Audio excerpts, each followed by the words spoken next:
কিছু কালোবাজারি এটাকে নষ্ট করে দিচ্ছে।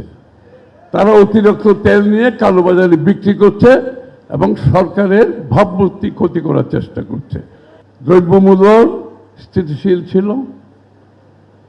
একটা যুদ্ধ চলছে যেখানে তেলের অভাবে বিভিন্ন দেশে অনেক বড় বড় সিদ্ধান্ত নিয়েছে।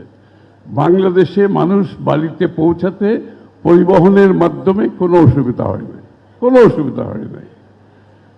প্রত্যেকটা ঈদের আগে গার্মেন্টস শ্রমিকদের দাবি দাওয়া নিয়ে রাস্তা উত্তপ্ত হয়, ভাঙচুর হয় ফ্যাক্টরি।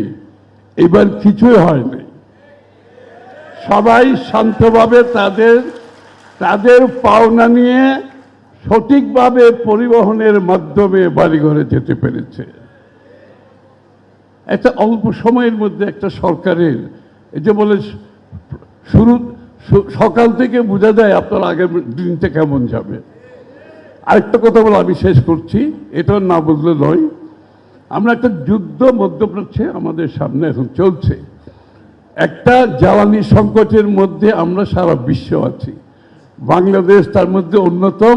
কারণ আমাদের সোর্সটা হচ্ছে মধ্যপ্রাচ্য থেকে সব আসে, সেটা বন্ধ হয়ে গেছে। এর মধ্যে সরকারের পক্ষ থেকে বিভিন্ন বিশ্বের বিভিন্ন দেশ থেকে এটার সমাধান দেওয়ার জন্য কাজ চলছে এবং এই পর্যন্ত সফলভাবে আমরা এগিয়ে যাচ্ছি ইনশাআল্লাহ। এই ব্যাপারে চিন্তার কোনো কারণ নেই। কিন্তু মানুষের মধ্যে একটা প্যানিক কাজ করছে, এটা করতে দেওয়া যাবে না। প্রতিনিয়ত যে তেল আগে সাপ্লাই হতো এখনো তাই হচ্ছে, তার চেয়ে বেশি হচ্ছে। কিন্তু কিছু কালোবাজারি এটাকে নষ্ট করে দিচ্ছে।